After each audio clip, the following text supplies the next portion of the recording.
one of the best rebounders in the league. He's a quality defender as well, and he can play some center. So if he can stay healthy, I think he's a guy that can really be a player to watch. You know, back in college, Kemba Walker led UConn to the 2011 NCAA championship and was the Final Four most outstanding player that season. Nice to see a winner like him back in the playoffs last season. Now here's Lynn. He's coming off a 19-point game against Phoenix.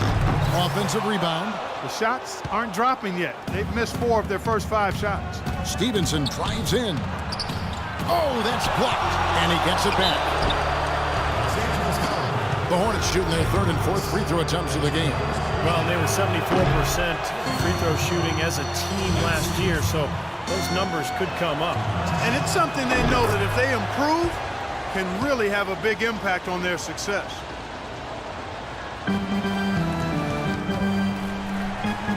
The Lakers have gone just 1 for 5 from the field to start the quarter. Outside, Lynn. And Bryant kicks to Lynn. No good. Walker with some nice D. And guys, Walker far and away the leading scorer for UConn in their title run. Last season, 2nd on the Cats in scoring after Al Jefferson. Steve, can he be a distributor as well, do you think? I think so. You know, he's not an elite playmaker, but for this team, he's needed as a scorer. So he has to find that balance. He's certainly capable of making plays for others. A lot of times when a great player hangs it up, they take some time to find themselves or just relax. But Kobe said last season that he wants to stay heavily involved in the NBA when his playing days are over. Not a huge surprise if you think about just how competitive he is. And Clark, for Kobe in his post-playing career, you have to think he would like to stay involved with the Lakers on some level, given that he has spent his whole career, really his most formative years with the organization. You know, that could be true, Kevin, from a front office standpoint, but if he wants to try his hand at coaching, he might have to be open to moving around for a little bit. And they have to mix it up defensively. That was just too easy. The Lakers trail.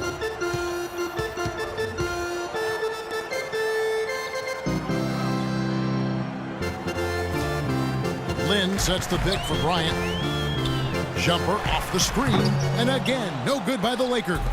You just assume he's going to knock those down when he's as open as he was there. And the official signaled the backcourt violation. Not very careful there. And now a look at Lance Stevenson. Some stats on him. Good season for him last year. Put up about 14 points a game, 7 rebounds, and 4 assists. Just a great player to have in your arsenal for giving your starters some rest. Steve, I agree with you. Not many teams can bring a shooter like him off the bench. Now here's Lynn. Looking for his first basket still in this one. Davis with a screen on Stevenson. Kobe goes in. Tries from the block. And the bucket counts, and he's on his way to the free throw line. Try to make it a 3-point play. My, he is so adept at finishing in the low post. Hornets foul. Michael Kidd-Gilchrist. Los Angeles shooting their 3rd free throw attempt of the game. They have a very average shooting team in terms of the free throw line, about 76% a year ago. Charlotte was not bad on the road last season. They had some good road wins, much improved now from where they were in years past, but still some room for improvement. Walker with it. Last game he had 10 points.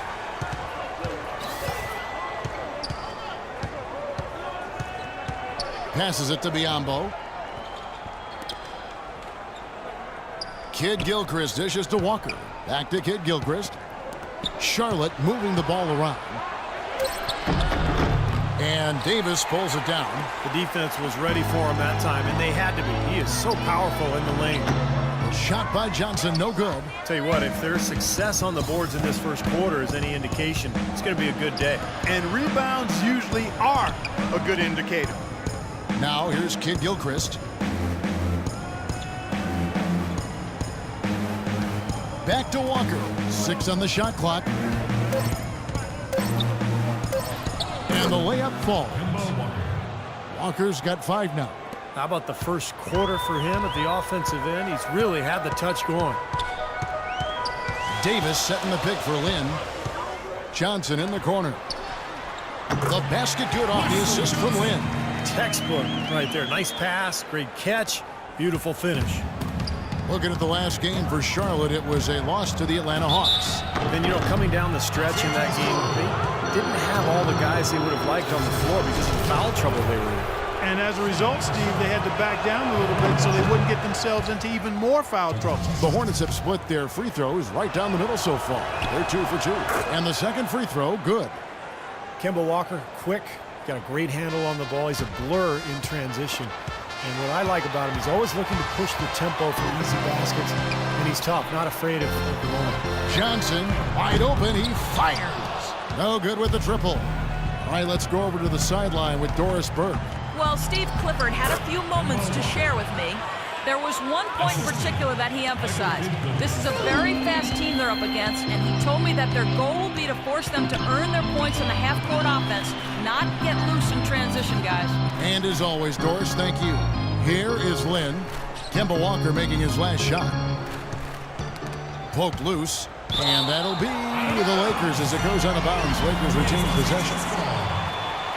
And Walker tough to stay in front of, but yet Clark, he's become a great finisher around the rim. Well, you have to be able to do that at his size. He's listed at 6'1", which I think is really generous. He's more 5'10"-ish, 5'11", and he understands that's an area that he has to continue to expand and add to be the potent offensive player he's capable of being.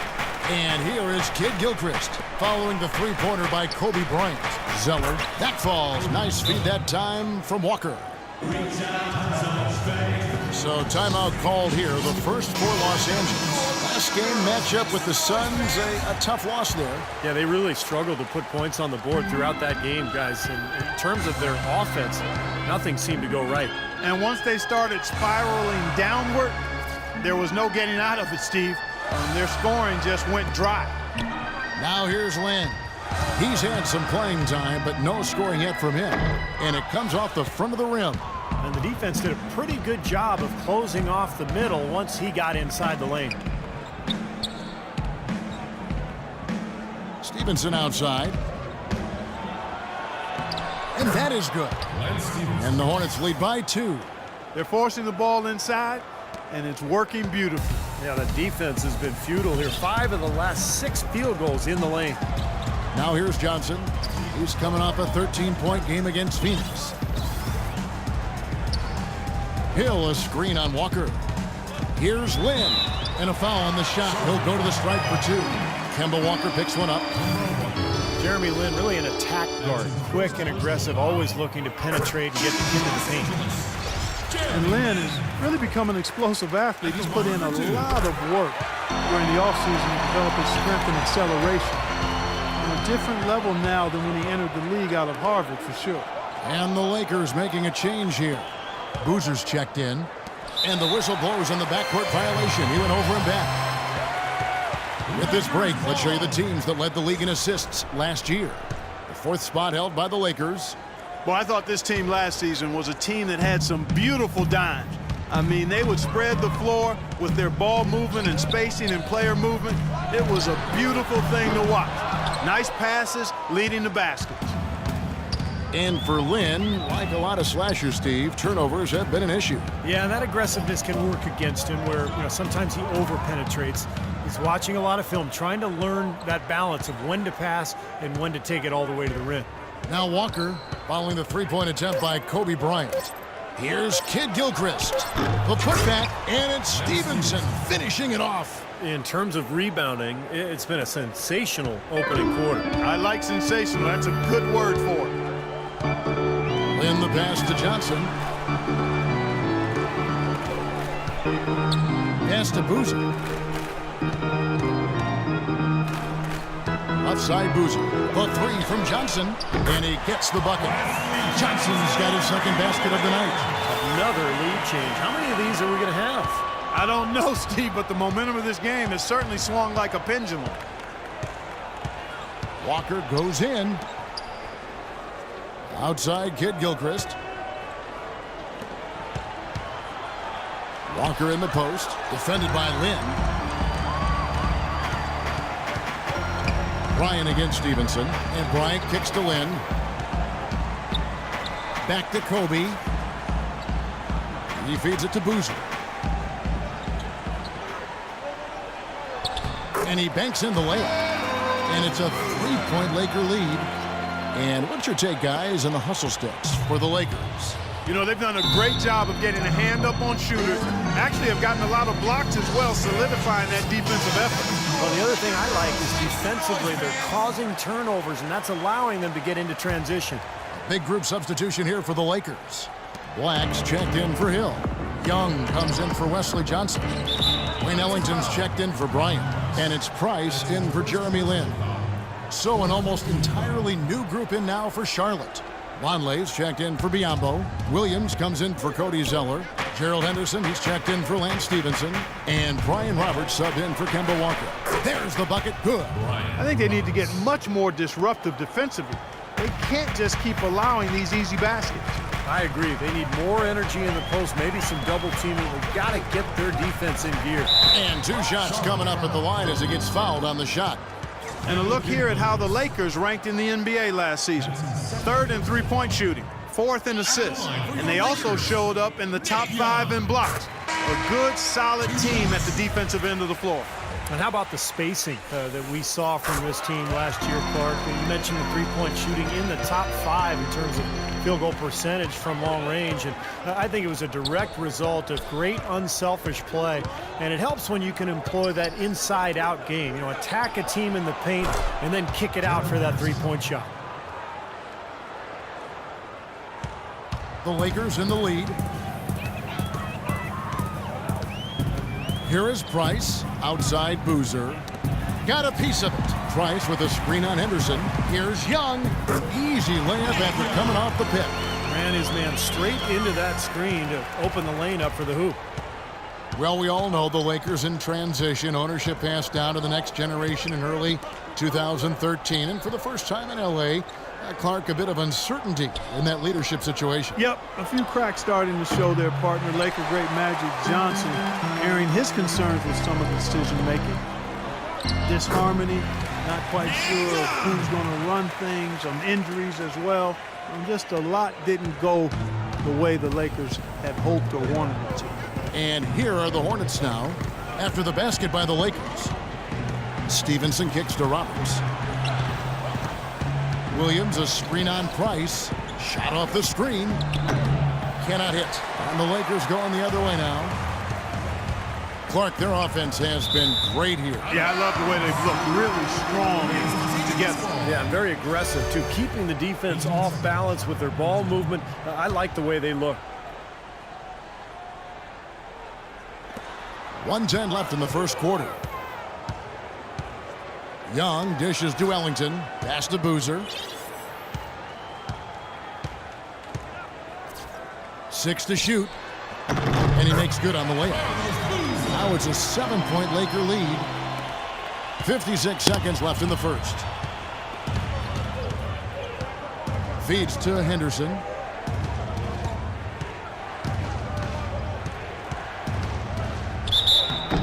And so he earns a trip to the line. Officials saw the contact and he'll shoot 2. Well, Gerald Henderson is not the most lethal outside shooter, but I really like the way he's learning to move without the ball.